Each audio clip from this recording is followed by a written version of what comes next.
प्रिय संस्कृत मित्राणी, नमो नमः। मैं दीपमाला उपाध्याय आप सबका स्वागत करती हूँ। आज मैं कक्षा 9वीं एवं कक्षा 10वीं के पाठ्यक्रम में निर्धारित अव्यय के अभ्यास कार्य को लेकर उपस्थित हूँ। इसके पूर्व पार्ट 1 में अव्यय के अर्थ एवं इसकी उदाहरण को समझाया जा चुका है। यदि आप अभी तक नहीं देखे हैं तो डिस्क्रिप्शन बॉक्स में प्लेलिस्ट का लिंक है, कृपया जाकर पहले उसे देख लें। पार्ट 2 में अव्यय से संबंधित पूछे जाने वाले अभ्यास कार्य को कराया जाएगा। यह पाठ्य पुस्तक व्याकरण विधि के अभ्यास कार्य से लिया गया है। समुचितैः अव्ययैः मंजूषातः गृहीत्वा रिक्तस्थानानि पूरयेत्। यहाँ पर मंजूषा में कुछ अव्यय पद दिए गए हैं और यहाँ से चुनकर हमें रिक्त स्थान की पूर्ति करनी है। जैसे सह वनम गतवान, वह वन गया। तो अर्थ पहले समझ लेते हैं। माँ मतलब मत, बही मतलब बाहर, मुहुर्मुह मतलब धीरे धीरे, अन्यथा मतलब नहीं तो, या एकदा मतलब एक बार, शनै शनै धीरे धीरे, चिरम अर्थात देर से, नूना मतलब निश्चित रूप से, उच्चई मतलब जोर से, कुत्र मतलब कहाँ। तो क्या हो जाएगा, सह वनम गतवान, वह धीरे धीरे वन को गया। मुहुर्मुह। दूसरा है सह गच्छति, तो यहाँ पर प्रश्नवाचक चिन्ह लगा हुआ है। प्रश्नवाचक चिन्ह में प्रश्नवाचक शब्द अव्यय शब्द का ही प्रयोग किया जाएगा, तो हो जाएगा कुत्र। दूसरा में कुत्र, वह कहाँ जाता है। गजः चलति, गज कैसे चलता है। शनै शनै धीरे धीरे चलता है। शनै शनै चलति। सह स्वपिति, वह सोता है, वह देर तक सोता है। क्षीरम हो जाएगा। सिंह गर्जति, सिंह कैसे गरजता है, जोर से गरजता है। उच्चैः गर्जति। सह विजेशते, उसकी विजय होगी, निश्चित रूप से उसकी विजय होगी। नूनम हो जाएगा। फिर परिश्रमम कुरु, परिश्रम करो, वरना अन्यथा फेल हो जाओगे। 7 में अन्यथा हो गया। गृहात माँ गच्छ, इसके पहले बताया गया है कि बहि के साथ पंचमी भक्ति का प्रयोग होगा, तो गृहात पंचमी का प्रयोग, इसका मतलब यहाँ पर बहि होना चाहिए। घर से बाहर मत जाओ, तो 8वें में बहि हो गया। फिर है सह माम उद्वेजयति, वह मुझे उद्वेलित करता है। सह एकदा, एक बार उसने मुझे उत्तेजित कर दिया। कोलाहलम मा कुरु, कोलाहल मत करो। दूसरा प्रश्न पूछा गया है अधोलिखितेषु वाक्येषु अव्यय पदम चित्वा लिखत, अव्यय पद चुनकर लिखना है। तो यहाँ पर यावत और तावत दोनों ही अव्यय पद है। सर्वदा यहाँ पे अव्यय पद है। काल वृथा, वृथा यहाँ पर अव्यय पद है। फिर संप्रति अव्यय पद है। कुतः अव्यय पद है। स्वः अव्यय पद है। परस्परम अव्यय पद है। आद्य प्रभृति मतलब आज से ही अव्यय पद है। बिना मतलब अलावा अव्यय पद है। अथ अव्यय पद है।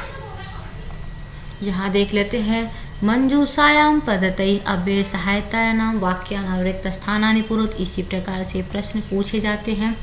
तस्याः मुखम चंद्रम यु न प्रतीयते, उसका मुख चंद्रमा के समान प्रतीत नहीं होता था, बिल्कुल ही प्रतीत नहीं होता। नंबर 1 में कदापि होगा।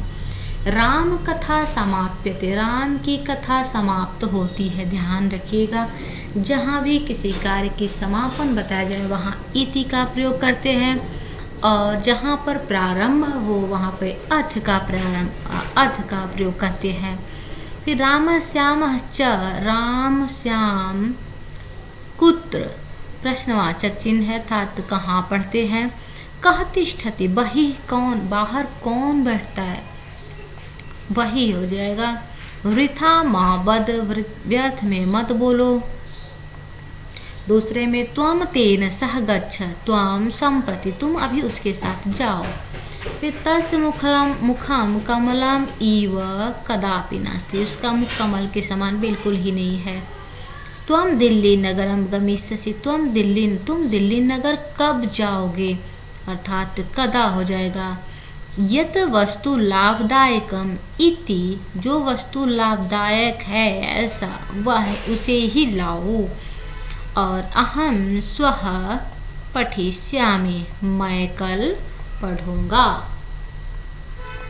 तीसरे में है सह एव अत्र आगच्छ, किमर्थम मतलब किस लिए, यावत मतलब जब तक तब तक का जो अर्थ होगा, कुतः मतलब कहाँ से, यह मतलब बीता हुआ कल, यत मतलब की होता है, कदा मतलब कब होता है।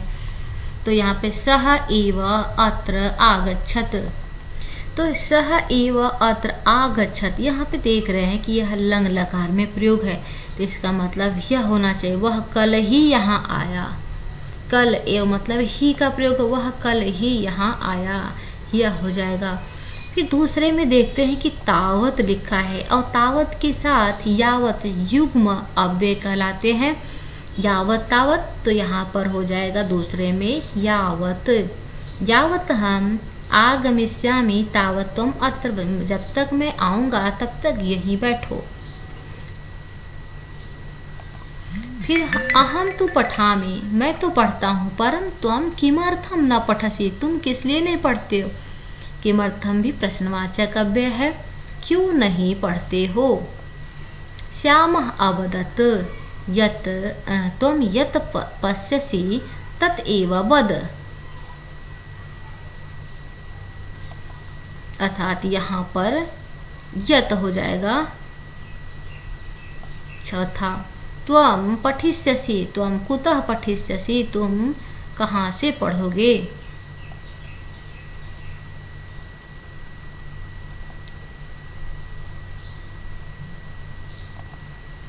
यहाँ पर कदा का प्रयोग भी हो जाएगा, तुम कब पढ़ोगे, तुम कब पढ़ोगे। अगला है कुंभम करोति, जो कुंभ करता है, इति कुंभकार हो जाएगा, इति कुंभकार है। असत्यम मा बद, झूठ मत बोलो। त्वया आयातः, तुम कहाँ से, आयातः मतलब तो हो जाएगा कुतः। अहम अगच्छाम इति न जानामि, अहम क्षम्यताम, यहाँ पर त्वया आयातः, ये त्वया कदा आयात, ये 3, ये गलती से यहाँ पे 2 नंबर पुनः लिख दिया गया है। तो ये अहम कदा, मैं कब आया, इति न जानामि,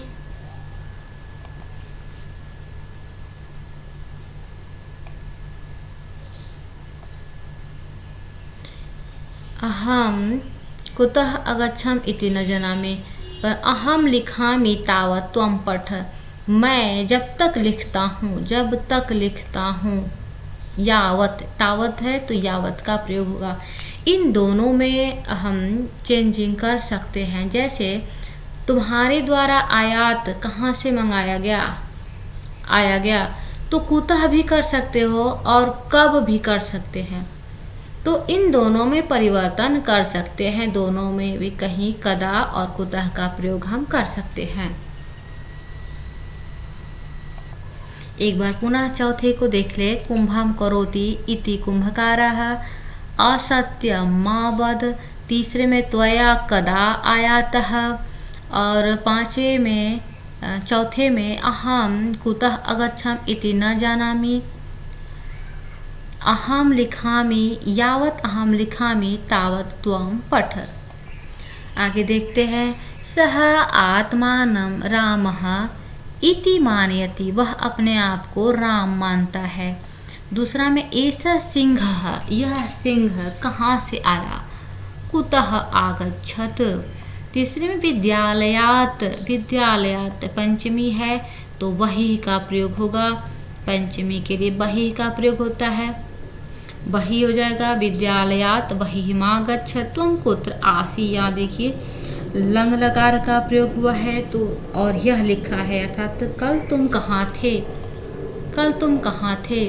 इतस्ततः भ्रमणं मा कुरु, इधर उधर भ्रमण मत करो, संप्रति इतस्ततः भ्रमणं मा कुरु। इस प्रकार से यहाँ पर 5 अभ्यास कार्य को कराया जा चुका है।